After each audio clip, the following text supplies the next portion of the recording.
Hello friends, welcome to Positive Inbox Hindi.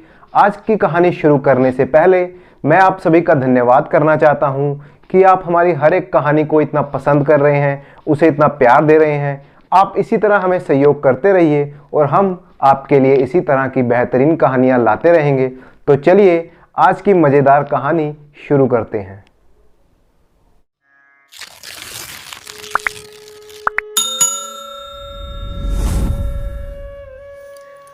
उन्नावनगर गांव में गौरी नाम की एक औरत रहती थी।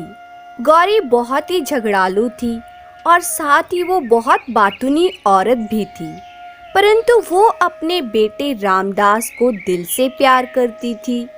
रामदास को उसने बड़े लाड प्यार से पाला पोसा बड़ा किया।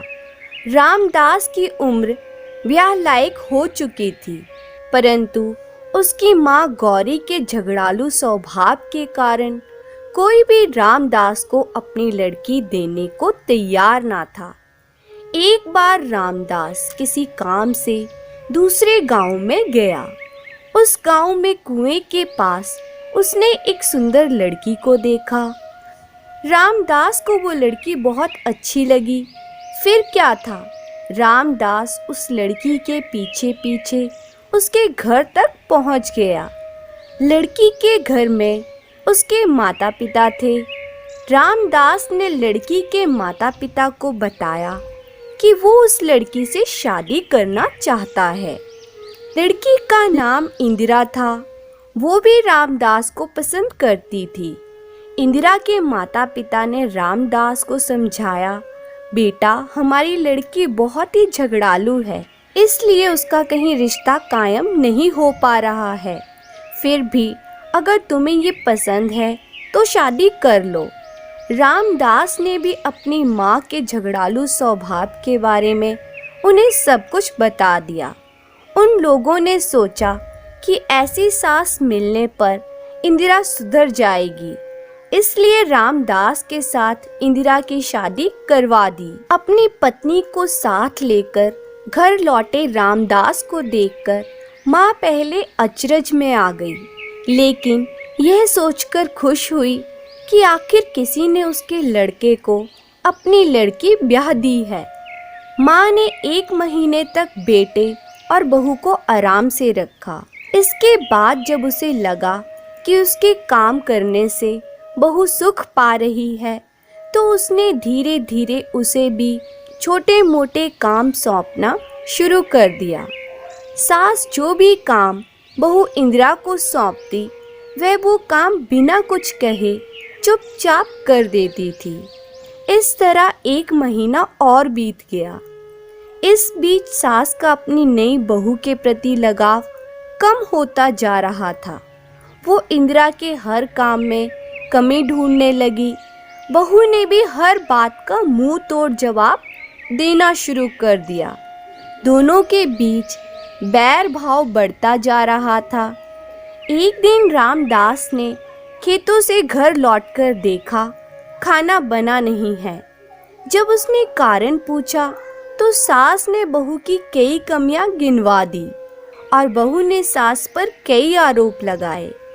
रामदास दोनों को डांटने लगा तो माँ ने रामदास से कहा कि अब तुझे पत्नी ज़्यादा प्यारी हो गई है, और पत्नी इंदिरा ने कहा कि उसका पति बच्चे की तरह अपनी माँ का आंचल पकड़कर घूमता है।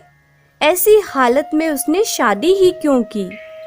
उस दिन से रामदास को अपना घर नर्क जैसा लगने लगा। वैसे वो स्वभाव में दब्बू था। सास बहू हर रोज किसी न किसी बात पर लड़ती और दोनों ही रामदास को ताने भी देती, जिसे वो चुपचाप सहता गया। एक दिन की बात है, रामदास जिस जमींदार के खेतों में काम करता था, उसने रामदास के काम से खुश होकर उसे एक दुधारू जानवर इनाम में देने की बात कही। रामदास ने ये बात बड़े ही उत्साह के साथ अपने घर में बताई। माँ ने कहा, गौ माता को घर लाना मंगलदायक है, क्योंकि गाय के रोम रोम में देवता का निवास होता है। इसलिए तुम गाय लेकर आना। उसकी पत्नी इंदिरा ने कहा, गाय नहीं, हम भैंस लेंगे, क्योंकि वो गाढ़ा दूध देती है। इस तरह से सास बहू लड़ने लगी और रामदास परेशान हो जाता है। दूसरे दिन जमींदार ने रामदास से पूछा, तुम गाय क्यों नहीं ले गए? रामदास ने अपनी कठिनाई बताई।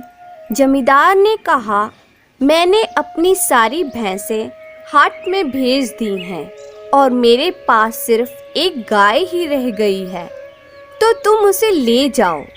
गाय का दूध तो सुपाच्य और रोग निवारक होता है। यह हर तरह से भैंस के दूध से उत्तम माना जाता है। जमींदार ने इस तरह से रामदास को समझाया और उसकी समस्या का हल किया। रामदास खुश हुआ और यह बात उसने घर पर बताई। माँ ने कहा, हमारे घर भैंस के आने से भगवान ने ही बचाया है।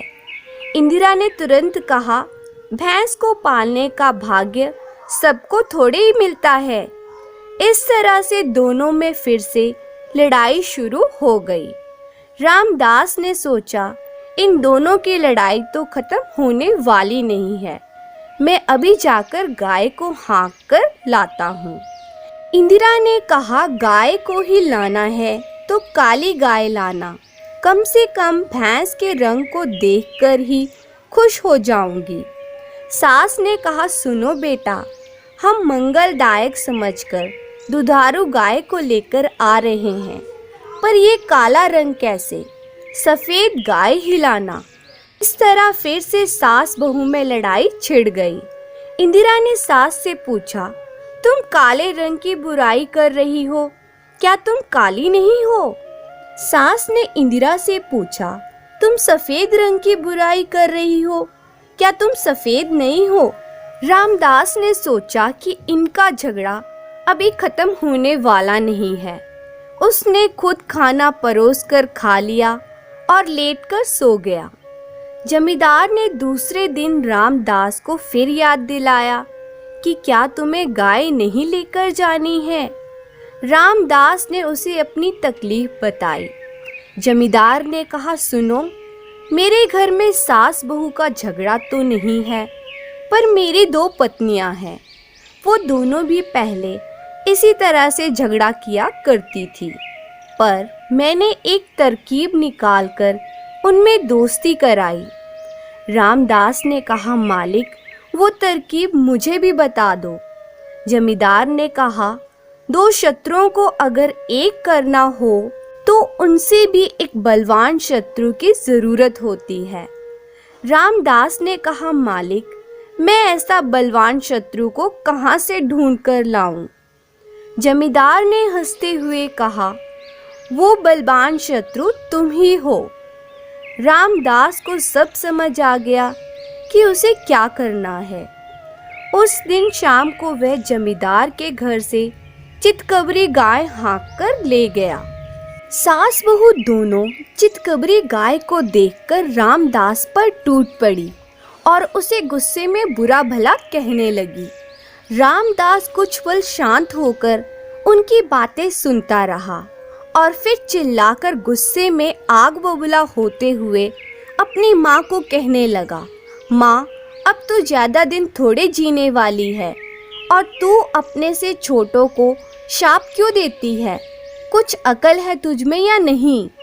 इधर इंदिरा ये सब देखकर मन ही मन खुश हो रही थी और सोच रही थी कि रामदास अब उसका पक्ष लेगा, इसलिए वो भी जोर जोर से चिल्लाने लगी। रामदास अपनी बड़ी बड़ी गुस्सैल आंखें दिखाते हुए पत्नी पर चिल्लाता है, तुम अपना काम देखो, मर्दों के काम में दखल मत दो।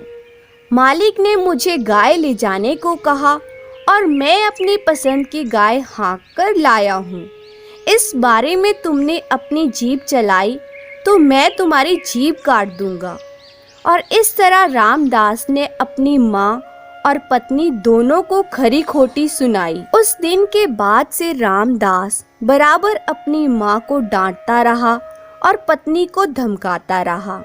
सास बहू दोनों उसके व्यवहार में आए बदलाव से हैरान थीं।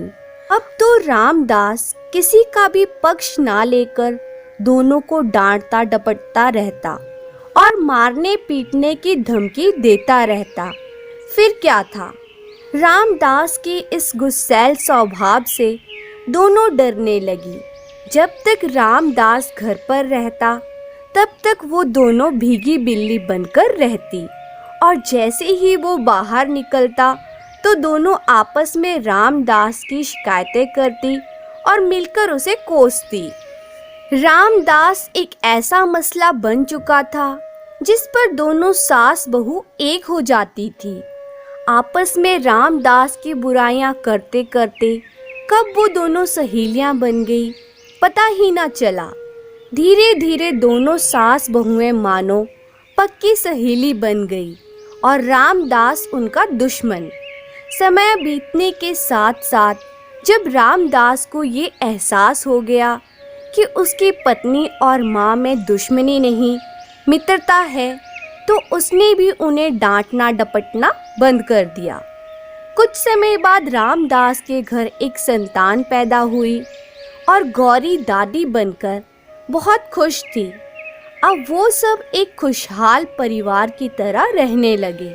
दोनों सास बहू का समय अब उस बच्चे के साथ ही गुजरने लगा।